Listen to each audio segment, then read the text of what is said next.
Kita sedang berjalan menuju masa di mana uang tidak lagi bisa menjamin rasa aman. Bukan karena manusia berhenti bekerja, tapi karena sistem ekonomi global mulai kehilangan keseimbangan. Krisis energi, krisis pangan, dan inflasi yang terus meningkat membuat banyak orang kehilangan arah. Apa yang dulu dianggap pasti, kini mulai goyah.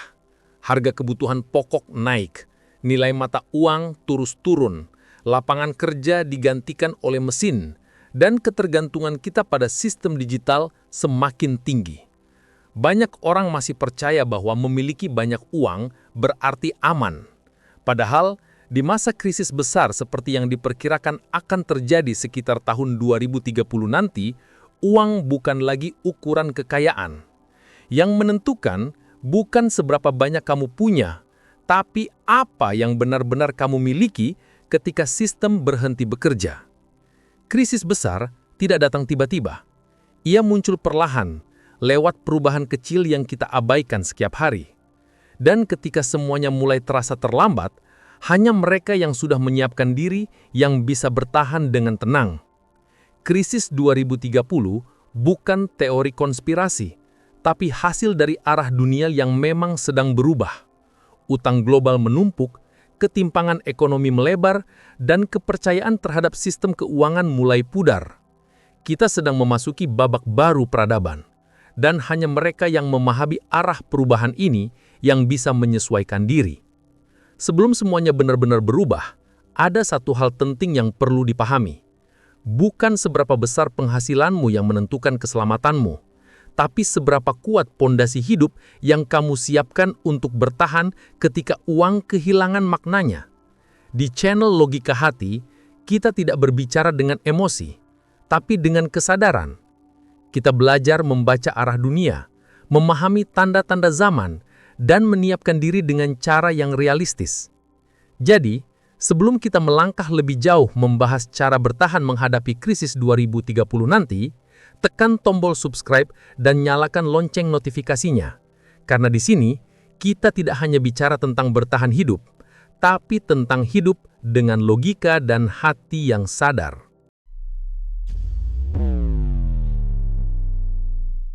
Lapis 1 aset nyata yang tak terbakar oleh inflasi. Kebanyakan orang menganggap aset adalah uang di rekening, saldo di e-wallet, atau angka yang terus bertambah di aplikasi investasi. Padahal, semua itu hanyalah angka di layar, yang nilainya bisa lenyap begitu sistem terguncang. Ketika krisis ekonomi datang, uang kertas bisa kehilangan daya belinya dalam hitungan minggu. Harga bahan makanan, bahan bakar, dan kebutuhan dasar bisa naik 2 atau 3 kali lipat. Dan yang lebih menakutkan, kadang bukan barangnya yang mahal, tapi barang itu sudah tidak tersedia sama sekali. Disinilah pentingnya aset nyata. Sesuatu yang bisa disentuh, dimanfaatkan, dan memiliki nilai walaupun sistem digital berhenti bekerja. Aset yang tidak bisa dicetak ulang oleh pemerintah, tidak bisa dihapus dari server, dan tidak bisa hangus oleh inflasi.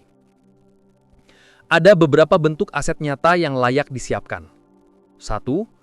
Tanah dan tempat tinggal.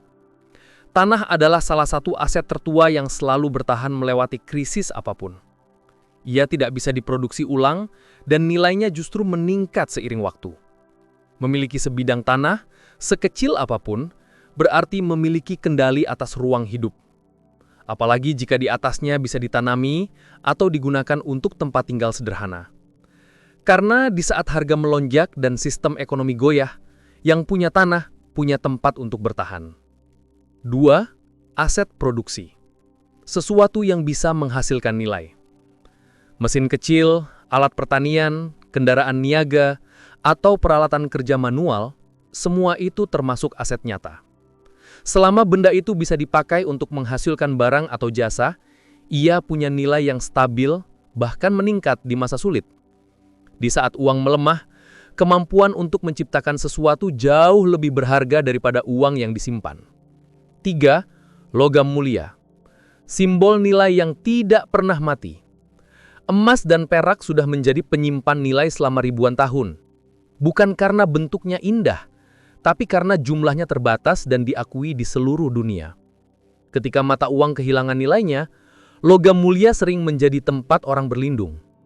Tidak perlu banyak, sedikit demi sedikit, simpan secara fisik, bukan di atas kertas atau aplikasi digital. 4. Sumber pangan dan air. Mungkin terdengar sederhana, tapi cadangan beras, air bersih, dan bahan makanan dasar bisa menjadi penyelamat nyata. Dalam krisis panjang, orang tidak menukar emas dengan uang. Mereka menukarnya dengan makanan. Karena pada titik tertentu, nilai hidup lebih penting daripada nilai tukar. 5. Energi dan kemandirian diri. Aset nyata bukan hanya benda mati, tapi sistem kecil yang membuatmu mandiri. Panel surya, alat masak tanpa gas, lampu tenaga baterai, atau kebun kecil di pekarangan, semuanya adalah aset. Bukan untuk gaya hidup survival, tapi untuk meminimalkan ketergantungan pada sistem yang bisa gagal kapan saja. Di masa krisis, aset bukan tentang siapa yang paling kaya, tapi siapa yang paling siap. Karena uang bisa kehilangan nilainya, tapi kemampuan untuk bertahan selalu punya nilai. Aset nyata adalah pondasi pertama dalam menghadapi krisis. Ia bukan untuk mencari untung, tapi untuk memastikan kamu tidak kehilangan segalanya saat dunia kehilangan keseimbangannya. Lapis 3. Aset produksi dan penghasilan mandiri. Jika lapis pertama adalah pondasi untuk bertahan, dan lapis kedua adalah nafas sementara saat sistem berhenti, maka lapis ketiga ini adalah mesin kehidupan, sumber daya yang membuat kita bisa terus bergerak walaupun dunia sedang goyah. Krisis 2030 nanti tidak hanya akan menguji siapa yang punya uang, tapi siapa yang bisa tetap menghasilkan nilai ketika sistem ekonomi berhenti memberi peluang. 1. Dari konsumen menjadi produsen. Selama ini kebanyakan orang hidup sebagai konsumen penuh. Setiap hari membeli sesuatu, membayar sesuatu, bergantung pada sistem yang diatur orang lain. Padahal, begitu sistem itu terguncang, mereka langsung kehilangan kemampuan untuk bertahan. Menjadi produsen bukan berarti harus punya pabrik atau bisnis besar. Artinya sederhana. Mampu menciptakan sesuatu yang dibutuhkan orang lain. Bisa berupa barang, makanan, jasa, atau bahan pengetahuan praktis yang membantu orang bertahan. Ketika kamu bisa menghasilkan sesuatu dari tanganmu sendiri, itu berarti kamu punya aset yang tidak bisa dibekukan oleh krisis. 2. Contoh aset produksi yang sederhana tapi kuat. Pertanian kecil atau kebun pangan. Bukan sekedar hobi, tapi bentuk nyata dari kemandirian. Sayur, buah, rempah, atau bahan dasar makanan bisa menjadi alat tukar saat harga melonjak. Peralatan kerja dan keahlian teknis. Mesin, alat las, perlengkapan bengkel, atau alat pertukangan, semua ini bisa menjadi sumber penghasilan baru. Orang yang punya alat dan tahu cara menggunakannya tidak akan kekurangan pekerjaan. Kemampuan digital dan produksi konten.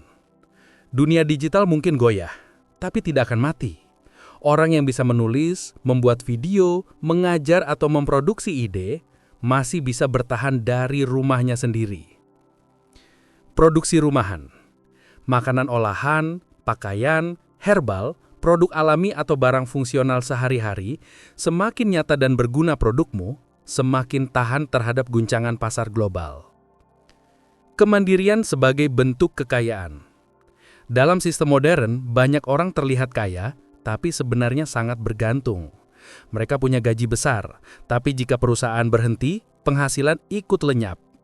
Sedangkan orang yang punya kemampuan menciptakan nilai sendiri, bahkan dalam skala kecil, memiliki kebebasan sejati. Karena di masa krisis, kebebasan bukan tentang banyaknya uang, tapi tentang kemampuan hidup tanpa bergantung sepenuhnya pada sistem luar. Membangun ekonomi kecil di sekitar diri sendiri. Bayangkan jika setiap keluarga bisa memproduksi sesuatu, makanan, energi kecil atau layanan. Ekonomi lokal akan lebih kuat, lebih fleksibel, dan lebih tahan dari guncangan global. Inilah bentuk ekonomi masa depan, terdesentralisasi, mandiri, dan saling mendukung. Krisis 2030 akan memaksa manusia kembali ke akar, kemandirian, kolaborasi, dan keahlian praktis yang nyata. dan siapapun yang lebih dulu menyiapkannya akan punya keunggulan besar saat sistem lama mulai runtuh. Aset produksi bukan hanya alat mencari uang, tapi alat menjaga martabat. Karena di saat orang lain menunggu bantuan, kamu bisa tetap memberi, mencipta, dan bertahan. Lapis ketiga ini menegaskan bahwa kekuatan sejati bukan di uang yang disimpan, tapi di kemampuan menciptakan nilai dari dalam diri dan lingkungan sekitar. Lapis 4. Aset tak berwujud.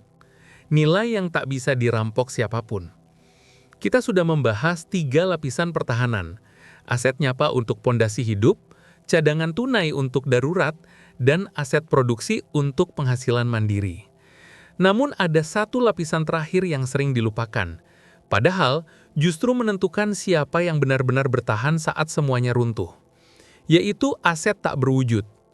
Aset yang tidak bisa dilihat, tidak bisa dicuri, dan tidak bisa dihapus oleh inflasi atau sistem apapun. Aset yang melekat di dalam diri, pengetahuan, mentalitas, dan hubungan sosial. 1. Pengetahuan. Aset yang bertahan di kepala, bukan di layar. Semua sistem bisa runtuh, tapi kemampuan berpikir tidak bisa dirampas. Di masa krisis, pengetahuan menjadi bentuk kekuatan tertinggi. Bukan sekadar gelar atau ijazah, tapi pengetahuan yang bisa langsung dipakai untuk bertahan, beradaptasi, dan menciptakan nilai baru. Belajar mengelola pangan, memperbaiki alat, memahami dasar ekonomi, membaca arah perubahan, semuanya adalah bentuk pengetahuan yang akan menjadi mata uang baru saat dunia kehilangan keseimbangannya. Orang yang punya pengetahuan selalu bisa bangkit dari nol. Tapi orang yang hanya bergantung pada sistem akan berhenti ketika sistem berhenti. Ketenangan di tengah kekacauan. Krisis bukan hanya soal ekonomi, tapi juga soal mental. Ketika ketakutan dan kepanikan menyebar, mereka yang tetap tenang akan lebih mudah mengambil keputusan yang benar. Inilah mengapa mentalitas adalah aset paling langka. Ketenangan, kesabaran, kemampuan berpikir jernih di tengah tekanan, itu bukan bakat, tapi hasil latihan panjang. Orang yang tenang bisa melihat peluang di tengah masalah. Sementara yang panik, kehilangan arah bahkan sebelum masalah datang. Di masa krisis, yang paling kuat bukan yang paling kaya, tapi yang paling tenang. Hubungan sosial, jaringan yang menguatkan, tidak ada yang bisa bertahan sendirian. Kemandirian bukan berarti hidup tanpa orang lain, tapi membangun jaringan yang sehat dan saling menguatkan. Keluarga, teman, tetangga, komunitas kecil, semua ini adalah aset sosial yang sangat berharga. Ketika sistem distribusi gagal, mereka yang punya jaringan akan saling tukar kebutuhan. Yang punya keahlian bisa membantu yang punya bahan, yang punya waktu membantu yang punya tenaga. Dari sanalah muncul ekonomi baru, ekonomi kepercayaan.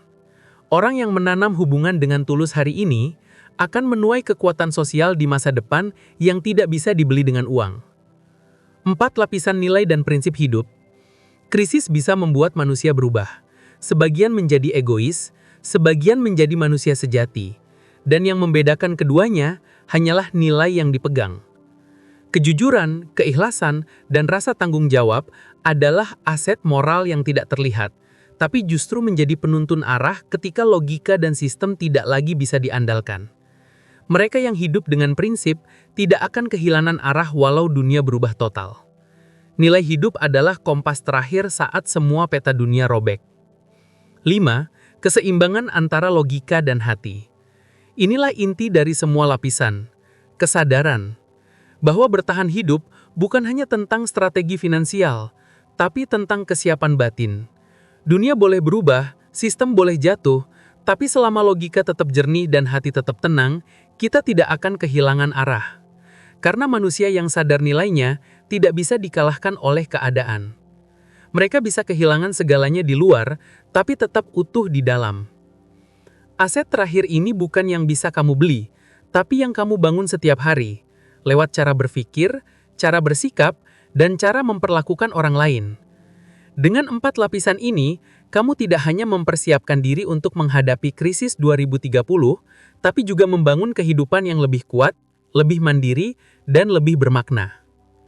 Krisis bukan akhir dunia, tapi ujian cara kita memaknai hidup. Sebagian orang akan jatuh karena takut kehilangan, sementara sebagian lainnya akan tumbuh karena belajar bertahan. Dan mereka yang bertahan bukan yang paling pintar atau paling kaya, tapi yang paling siap secara logika, hati, dan kesadaran. Inilah filosofi kita di channel Logika Hati, tempat di mana kita belajar membaca zaman, berpikir jernih, dan hidup dengan kesadaran yang kuat. Tekan subscribe sekarang dan nyalakan lonceng notifikasinya.